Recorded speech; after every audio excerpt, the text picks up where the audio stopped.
Have you ever sat in your own living room and felt like a stranger in your own life? I'm talking about that cold shiver down your spine when you realize the person sitting across from you isn't just keeping a secret, they're building a cage for you. My name is Roberta, and for 15 years, I thought I was a partner in a marriage.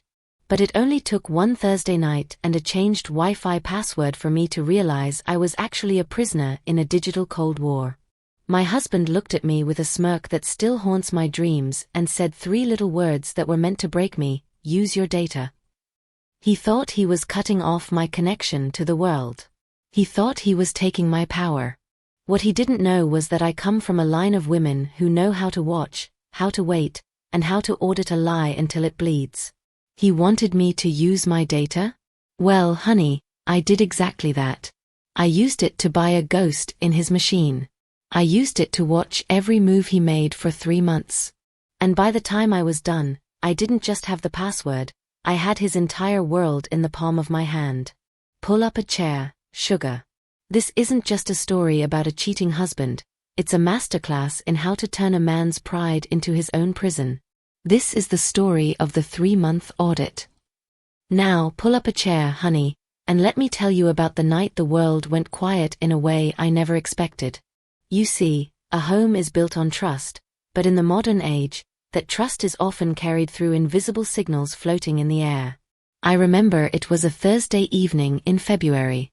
The kind of day where the Chicago wind bites right through your coat, and all you want is the warmth of your own kitchen and the glow of your phone to check in on the world.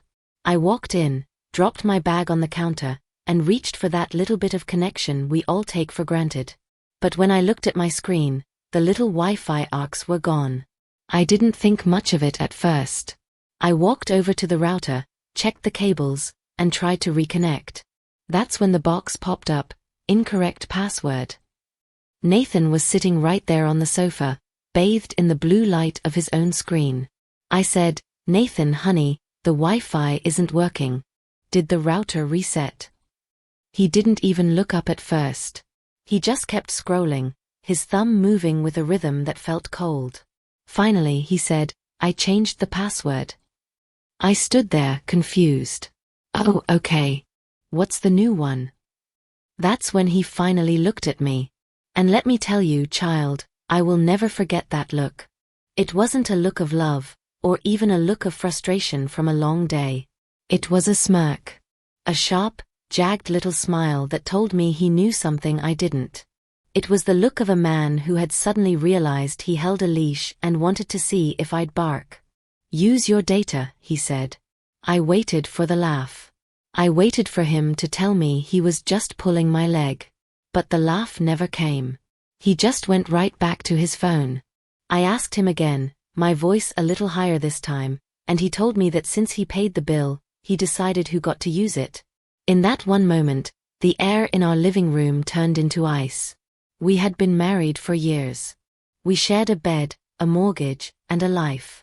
But suddenly, he was drawing a line in the sand over a string of characters and numbers. He wanted me to beg. He wanted to see me get flustered and desperate over something as simple as the internet. I felt a wave of isolation wash over me, like I was a ghost in my own house. He thought he was cutting me off from the world, making me small and dependent. He thought that by taking away my connection, he was taking away my power.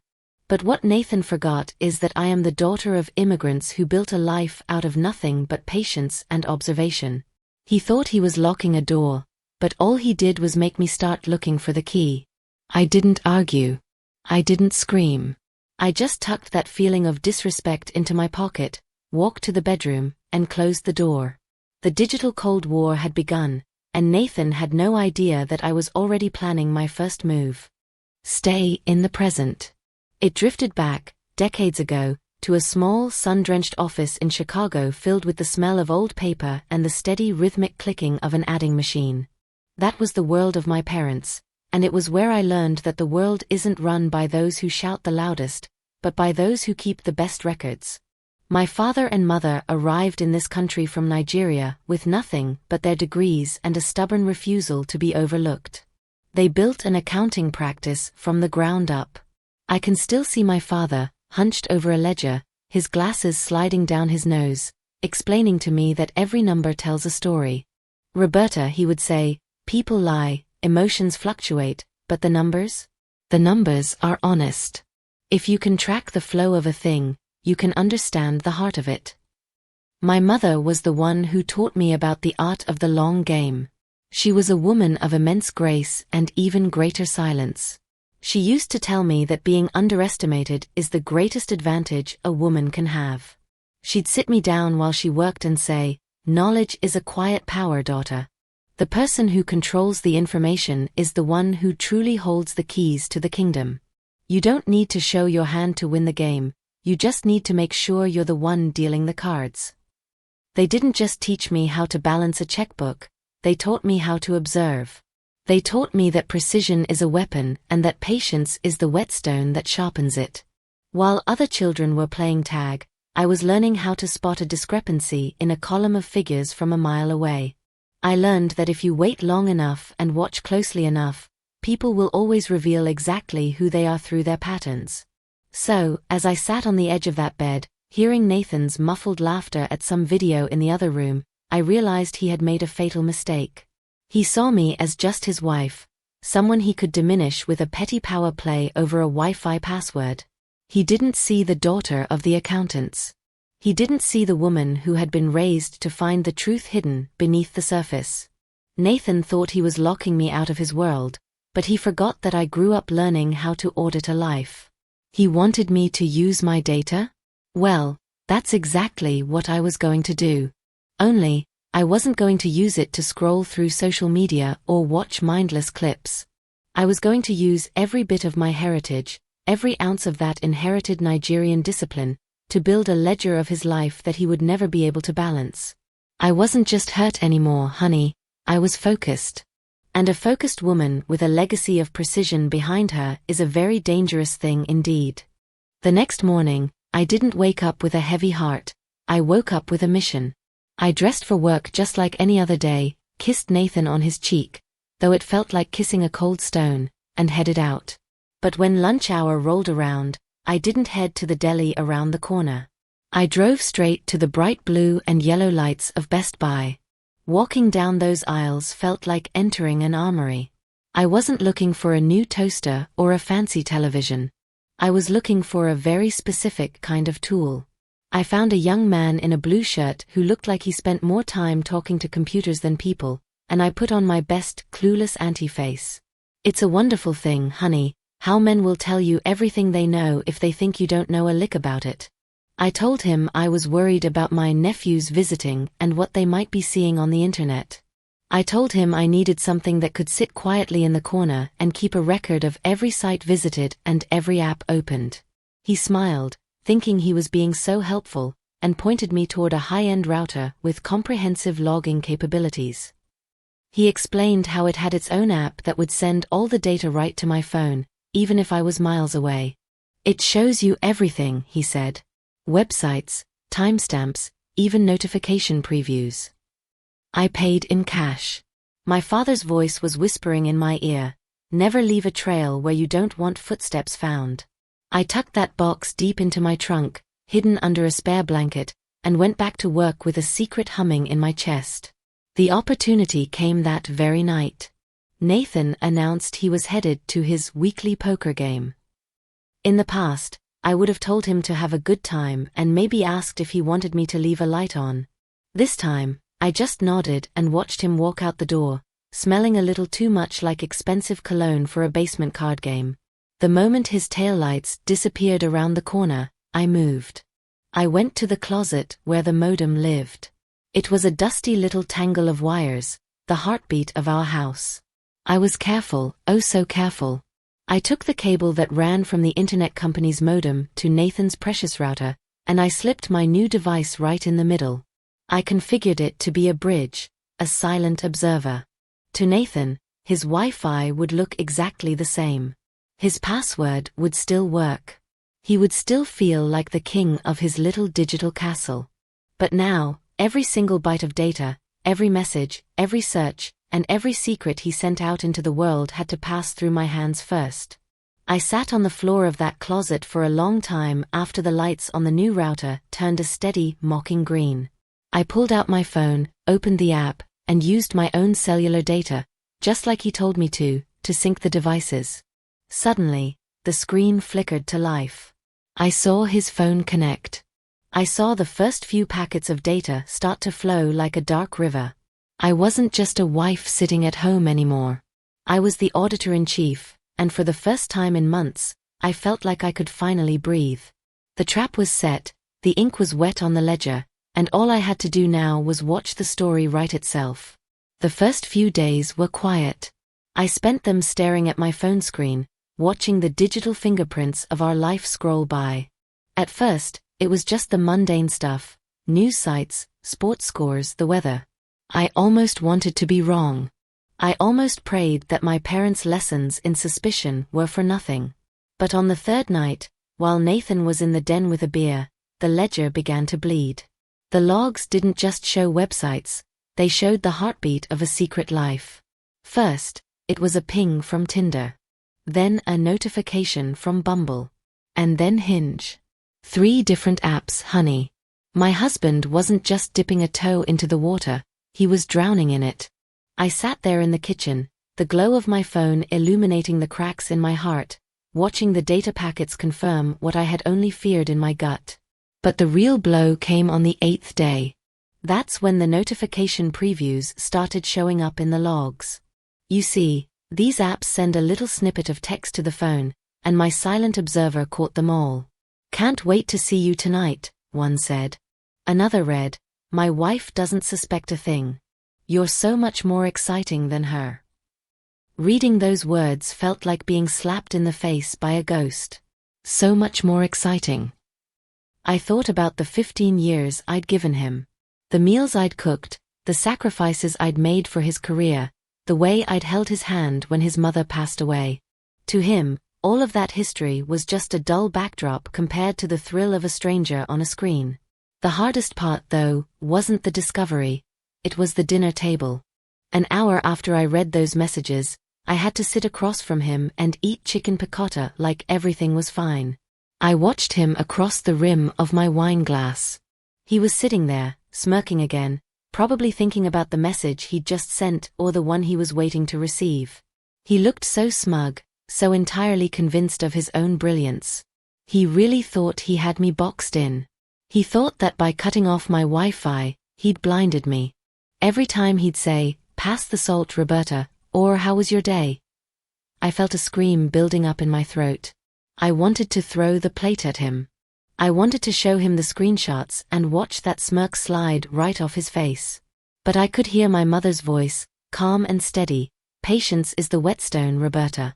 So, I took a sip of my wine, looked him dead in the eye, and smiled. I told him my day was informative. I asked him about his poker buddies. I played the part of the oblivious, data-depleted wife so well that I deserved an Oscar. It was an emotional toll I wouldn't wish on my worst enemy. Living a lie to catch a liar. I was descending deep into a rabbit hole of his making, but I wasn't falling. I was climbing down, step by careful step, making sure I knew exactly where every exit was. I wasn't just his wife anymore, I was his shadow. And the shadow sees everything.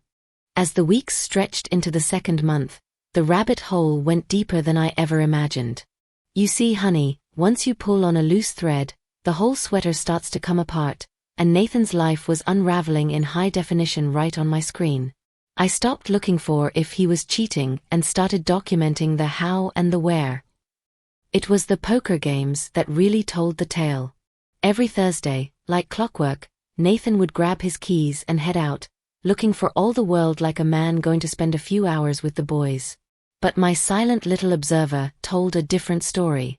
I watched the logs as his phone connected to the Wi-Fi of a boutique hotel downtown, the kind of place with velvet curtains and overpriced champagne. I saw the digital receipts pop up in his browser history for room service orders. Dinner for 2, chocolate-covered strawberries, and bottles of wine that cost more than our weekly groceries. But the real kicker, the thing that made my blood run cold, was the credit card. I saw him log into a portal for a bank account I'd never heard of. It was a secret card, hidden away like a poisonous snake in a garden. I watched as he checked the balance, and there it was, a paper trail of betrayal stretching back not months but years. Years of late nights at the office, years of emergency weekend meetings, and years of poker games that were actually afternoons spent in the arms of others. The realization hit me like a physical weight. I wasn't just dealing with a momentary lapse in judgment, I was married to a man who had built an entire parallel universe. He had a whole separate life fueled by lies and funded by money he'd been siphoning away from our future. I remember one night, he came home late, smelling of that hotel soap and expensive bourbon. He walked into the kitchen where I was folding laundry and had the audacity to complain about how much he'd lost at the poker table. He looked at me with those pitying eyes and said, "It's a good thing I'm the one managing the finances, Roberta. You wouldn't have the stomach for the risks I take." I just kept folding a pillowcase, smoothing out the wrinkles with a hand that didn't shake, even though my heart was pounding against my ribs. He thought his risks were calculated. He thought he was playing a high-stakes game of bluff and brag. But he didn't realize that I was the one holding the ledger now. I saw every charge, every location, and every secret email account he used to coordinate his trysts. I was building a map of his deception, mile by mile, year by year.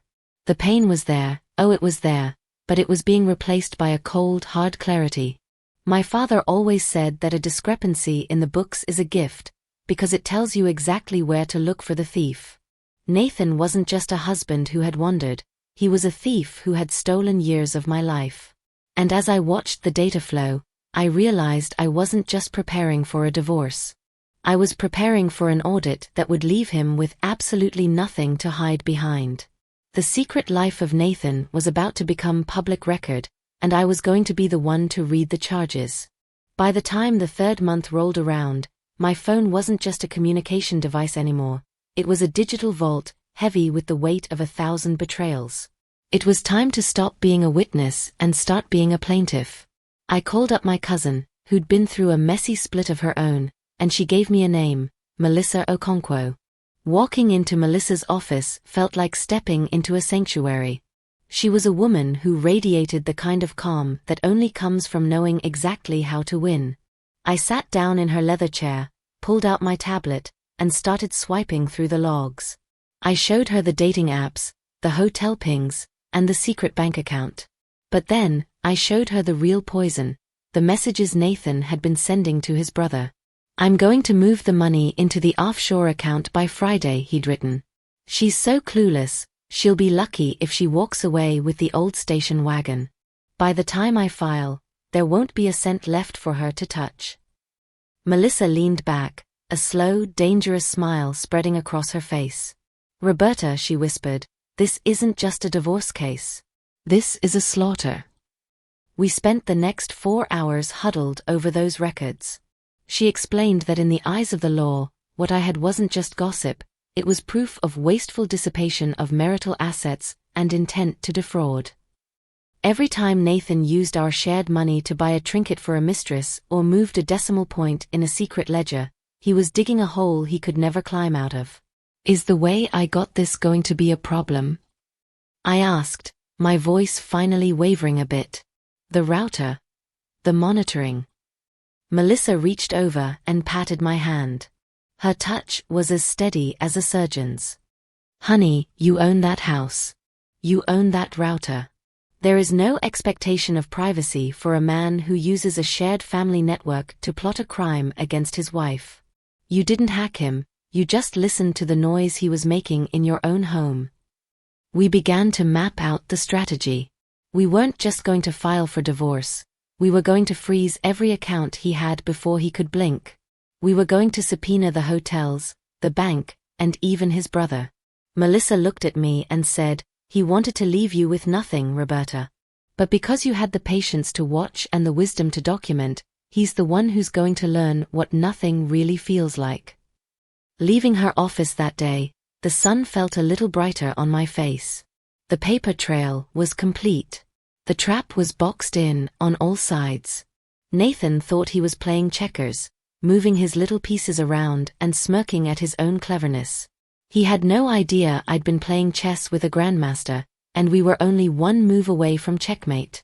That meeting with Melissa gave me a second wind, but it also started the hardest part of the journey, the long silence. You see, honey, once you know the truth, it's like carrying a coal in your pocket. It's hot, it burns, and every part of you wants to throw it at the person who hurt you. But I had to keep that coal hidden. I had to be surgical. For 3 months, I lived a double life. By day, I was the quiet, hard-working Roberta.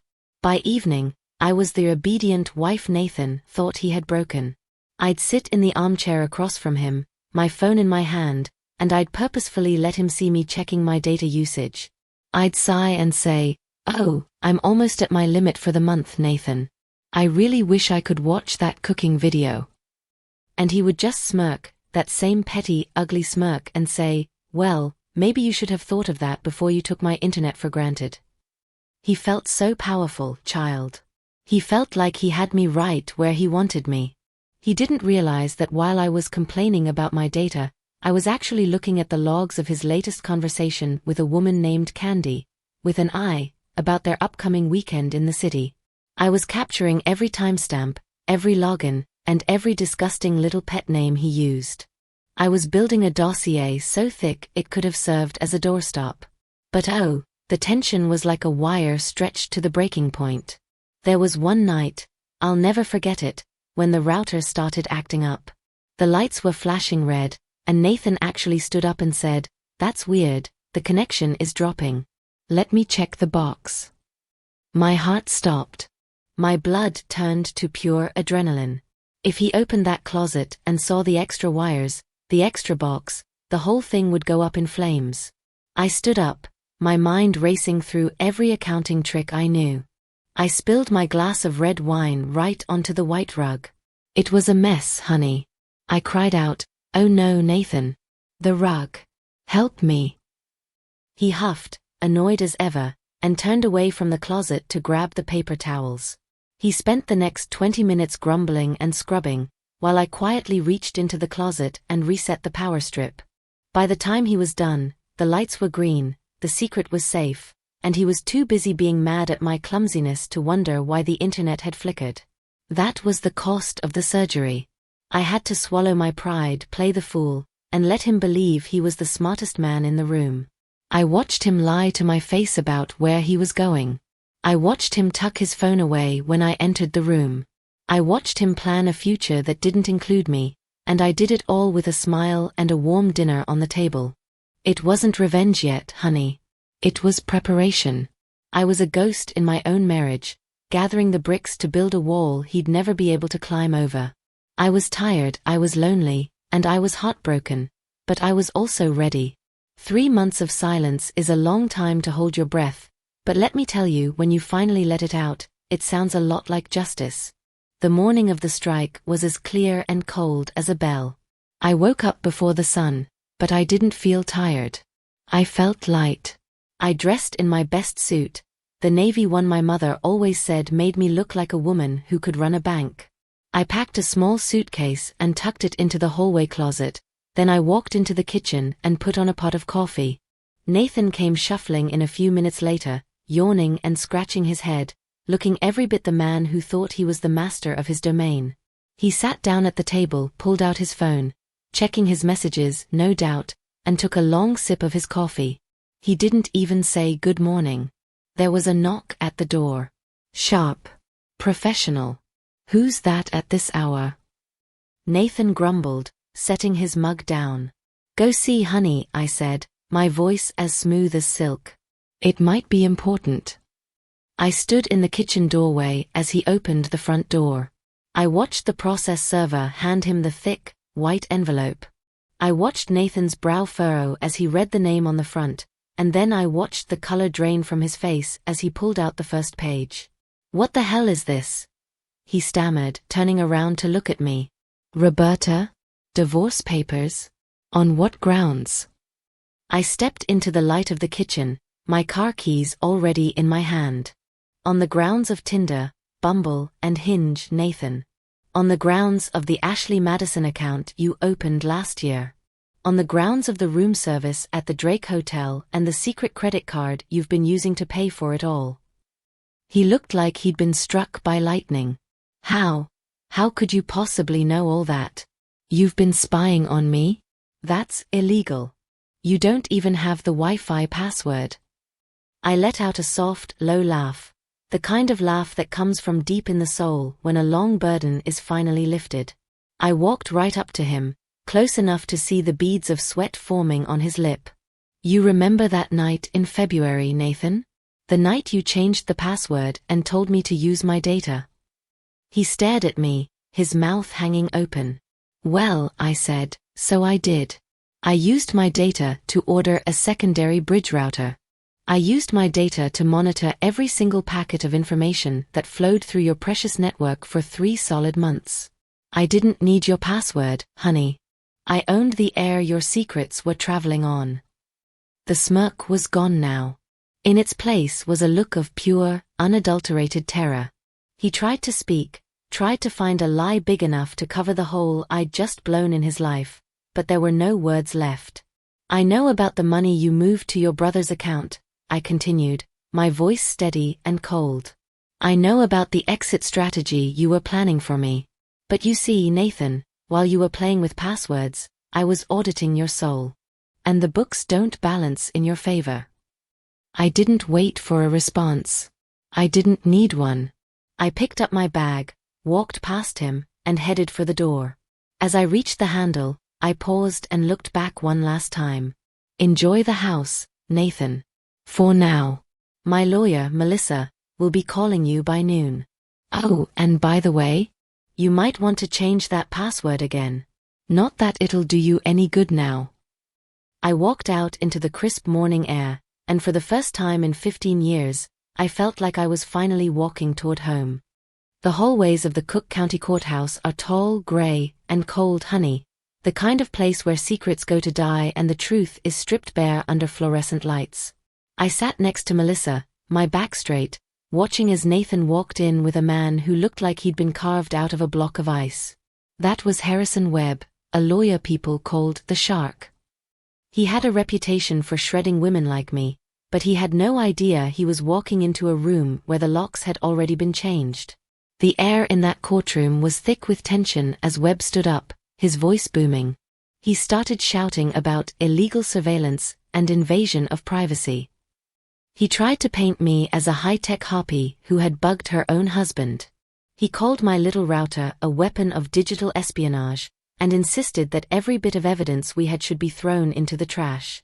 He looked at the judge, a sharp-eyed woman named Patricia O'Halloran, and demanded that the case be dismissed because I had violated the sanctity of the marital home. But then, Melissa stood up. She didn't shout. She didn't need to. She just opened a folder and laid out the law like she was laying a tablecloth. She reminded the court that I was a co-owner of the home, a co-payer of the mortgage, and that the router was a piece of household equipment I had purchased and installed on my own property. Your Honor, Melissa said, her voice echoing with a quiet authority, Mr. Matthews chose to conduct his betrayals on a network he shared with his wife. He wasn't hacked. He was simply recorded by the very walls he thought would protect his lies. Judge O'Halloran leaned forward, her eyes moving from the logs to Nathan's pale face. She ruled right then and there, the evidence stands. And that, honey, is when the real execution began. One by one, we brought his secret world into the light. We called his brother to the stand. You should have seen him, sweating under his collar, trying to explain those messages about hiding the cash. Melissa pinned him down until he had to admit that yes, he had helped Nathan set up those offshore transfers. Then came the affair partners. It was a parade of heartbreak and humiliation. 2 of those women didn't even know Nathan was married. One of them burst into tears when she found out she wasn't the only mistress. I watched Nathan sink lower and lower into his chair, his expensive suit suddenly looking 3 sizes too big for him. The shark had run out of teeth. By the time we reached the end of the day, the judge looked at Nathan with a disgust that was almost palpable. She saw the secret credit card statements, the hotel receipts, and the calculated plan to leave me with nothing. The sanctity of the home that his lawyer had barked about had been demolished by Nathan himself, one data packet at a time. I didn't feel joy watching him crumble, honey. I just felt the heavy, righteous weight of a ledger finally being balanced. The court saw the thief for exactly who he was, and for the first time in years, the numbers finally added up to justice. When the gavel finally came down, it sounded like the closing of a heavy book.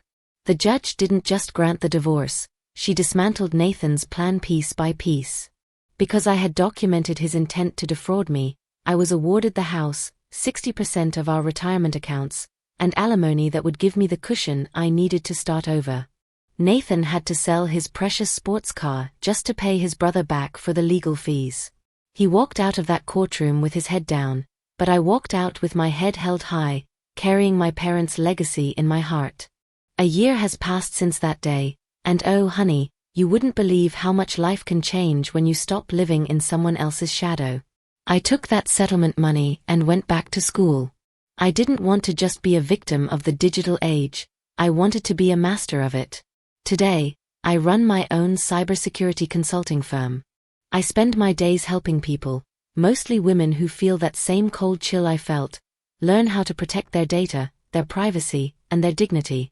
It turns out, my father was right. If you understand the flow of information, you can control your own destiny.